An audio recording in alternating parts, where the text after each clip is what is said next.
Eu devo proibir ou liberar o uso de IA? Minha tese é que a IA não precisa ser proibida, mas também não deveria ser liberada assim sem critério. Então, o que você pode fazer agora? Eu desenvolvi um método chamado GUIA, os Guardiões na Era da IA. Um dia desses, um amigo meu me contou uma história muito engraçada. O filho dele chegou todo animado, orgulhoso, mostrando uma redação perfeita. Ele falou assim: pai, isso aqui merece um 10. Foi aí que esse meu amigo, como um pai que conhece bem o filho, pensou: essa redação tá perfeita demais. Aí ele perguntou para o filho: me conta como é que você fez. Ué, usando o ChatGPT, pai. Foi nesse momento que meu amigo sentiu um friozinho na barriga. Ele não sabia se sentia orgulho ou se sentia medo. Ele não sabia se elogiava a inteligência do filho, a inteligência do ChatGPT, ou se ele simplesmente condenava ali um novo tipo de escola que ele viu nascer ali com o filho dele.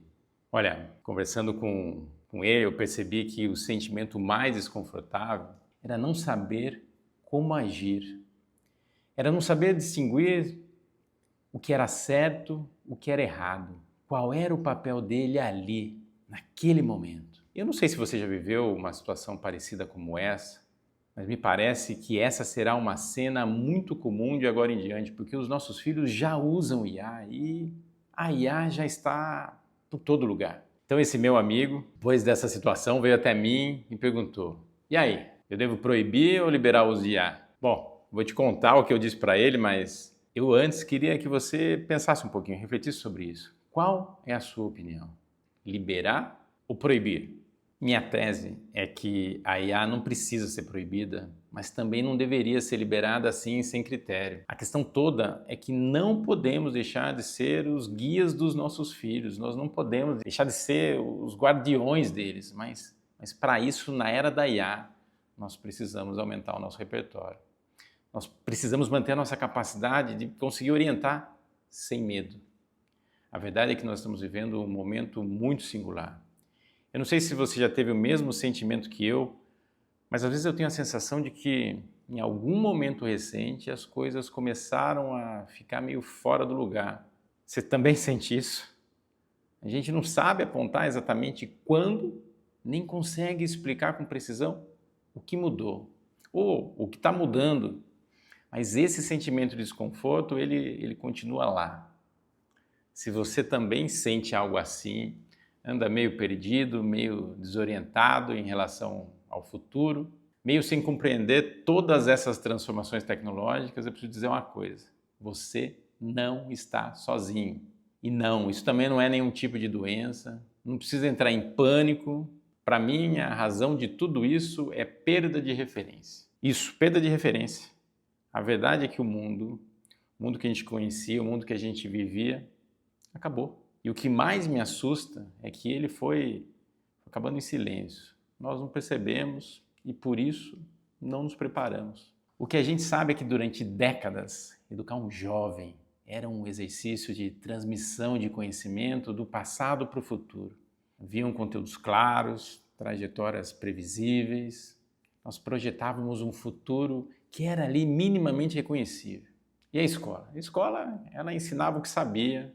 A família orientava a partir da própria experiência. E o mundo mudava, claro, mas ele mudava devagar.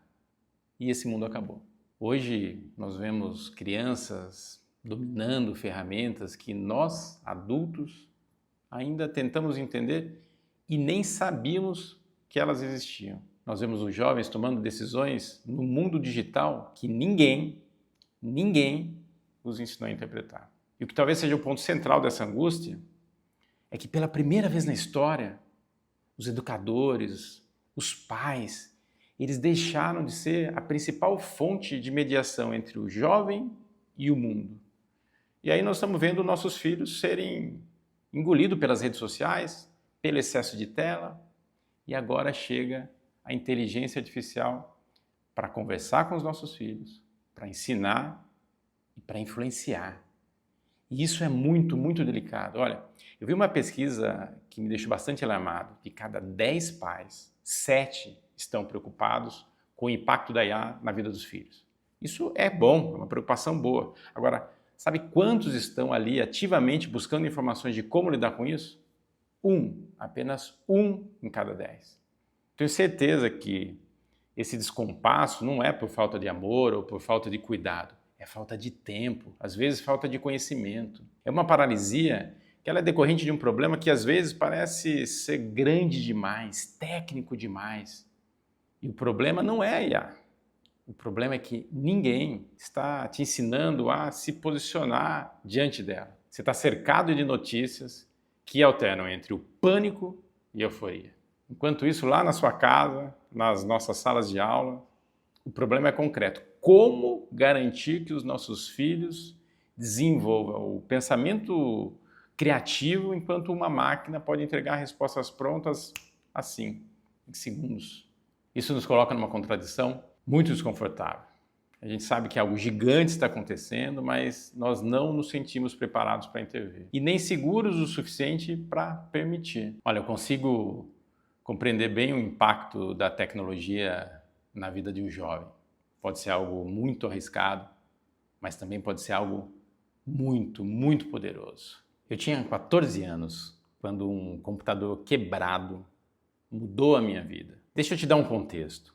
Como a maioria dos brasileiros, eu estudei parte da minha vida em escolas públicas. Eu não vinha de uma família privilegiada.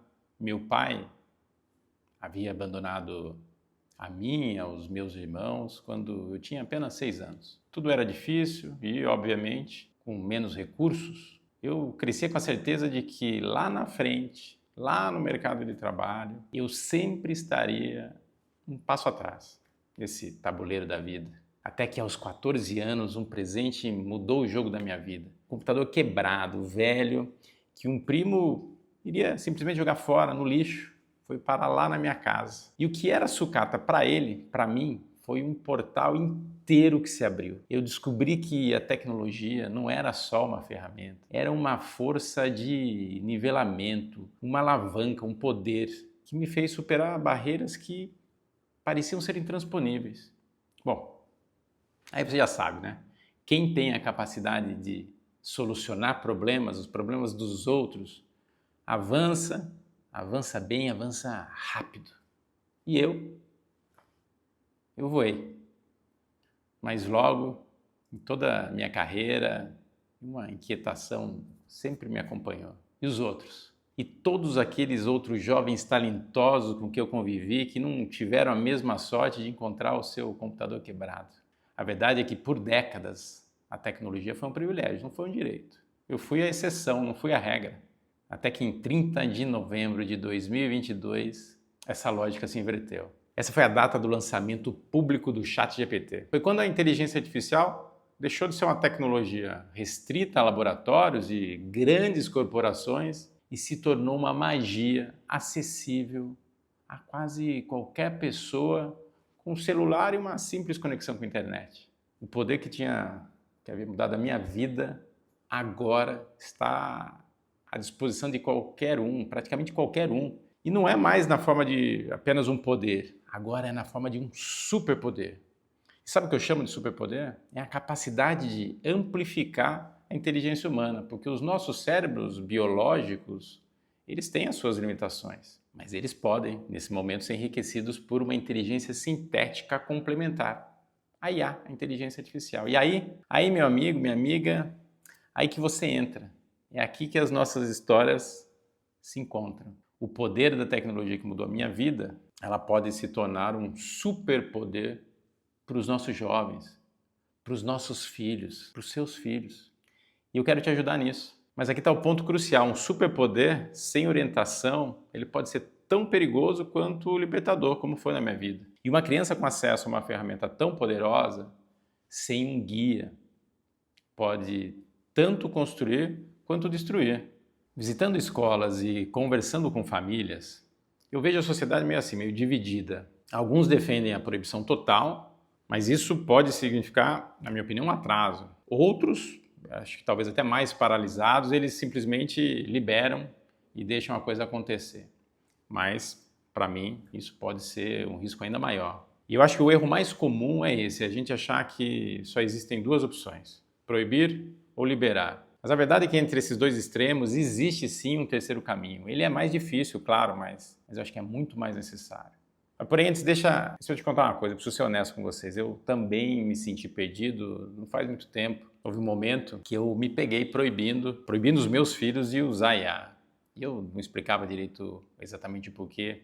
Foi uma resposta mais fácil logo no comecinho, mas não era mais inteligente. Eu simplesmente estava reagindo com medo, por desconhecimento.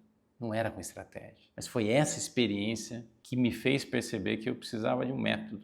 E é por isso que eu estou aqui, falando com você hoje. É para te ajudar a se tornar um guia confiante para os seus filhos. Chega de sentir medo, chega de sentir que está ficando para trás. A era da IA não precisa ser de robôs substituindo humanos. Ela pode e deve ser sobre humanos com superpoderes. E talvez você pense, mas Sandro, eu não entendo nada de tecnologia. Como é que eu vou orientar o meu filho? Eu entendo o seu receio, mas aqui está o ponto central. Você não precisa ser um expert em IA para poder ser um guia. Você precisa recuperar o seu papel de mediador. Então pensa comigo, você precisa ser um mecânico de carros para ensinar seu filho a dirigir? Dirigir ali com responsabilidade? Não. Da mesma forma, você não precisa ser um programador de software, um desenvolvedor, para conversar com o seu filho sobre IA. O que a gente precisa é de repertório, das perguntas certas, da clareza de princípios. E isso se constrói. Não é do dia para a noite, mas se constrói. É um processo. E nesse processo, você precisa, obviamente, se aproximar do mundo digital do seu filho, você precisa conhecer o que ele anda fazendo nesse ecossistema digital, tanto quanto você conhece e quanto você se preocupa em relação às coisas que ele faz no mundo físico. Na era da IA, sua mediação é que vai determinar se seu filho está usando a tecnologia como um superpoder ou se o seu filho está se tornando ainda mais vulnerável, mais risco no mundo que está ficando cada vez mais complexo. Então, o que você pode fazer agora? Depois de muita pesquisa e muitos estudos, inclusive com a experiência que eu vivo diariamente com os meus filhos, eu desenvolvi um método chamado GUIA, os Guardiões na Era da IA. Esse método está descrito integralmente em meu novo livro IA Sem Pânico. Será em todas as grandes livrarias do Brasil ainda em maio desse ano. Mas eu já quero adiantar algumas coisas para você. No livro tem um método, esse método tem 5 passos. O primeiro, ele propõe que você amplie o seu repertório, fazendo o que eu chamo de letramento em IA. É como sua alfabetização básica sobre esse assunto. Você vai precisar saber que as respostas da IA podem ter vieses, que ela, apesar de ter características semelhantes a de um humano, ela não é. Ela não sente emoções, ela não tem consciência. É um algoritmo matemático, mas pode sim, por simular comportamentos humanos, criar conexões emocionais e até mesmo causar dependência nos usuários. Tem gente pedindo conselhos para a IA, tem gente namorando uma IA, tem gente tratando a IA como o seu melhor amigo, tratando a máquina como um confidente. Isso é muito, muito preocupante, eu chego a achar assustador. Bom, mas o segundo passo do método é sobre experimentação. No momento que você vai precisar compreender o potencial e os riscos. Como é que você vai fazer isso? Utilizando, testando. É assim que você vai ganhar fluência para ser o guardião do seu filho nesse novo mundo. Já o terceiro passo, aí sim é focado no seu filho. É o momento de conhecer a versão digital dele. E eu sei que você conhece bem aquela criança linda que te dá boa noite ao dormir, mas você vai precisar também conhecer a versão digital dele. Você vai precisar fazer um diagnóstico do mundo digital que ele também habita. Saber o que ele usa, com quem ele usa e como ele usa.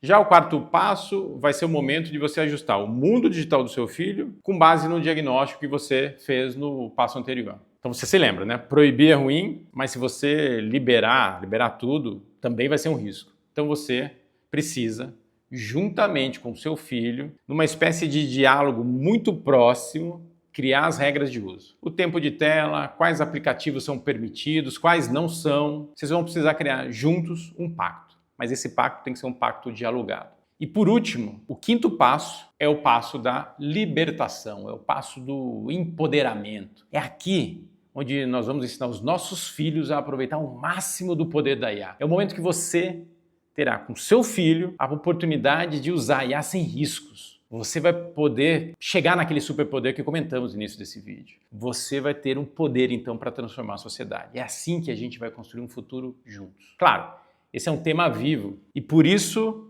além do livro, eu estou lançando uma newsletter para te deixar sempre atualizado, garantindo que você possa aproveitar todas as oportunidades, mas ao mesmo tempo compreender as implicações que a IA pode ter no desenvolvimento do teu filho. Então o link da newsletter está aqui na descrição desse vídeo e eu espero muito que você se inscreva e embarque comigo nessa jornada. E claro, se fizer sentido para você, isso tudo que a gente falou aqui, convida os pais, outros educadores, professores que você conheça, pessoas que talvez possam estar se sentindo em dúvida ou até mesmo sozinhas nesse momento tão delicado e decisivo da história.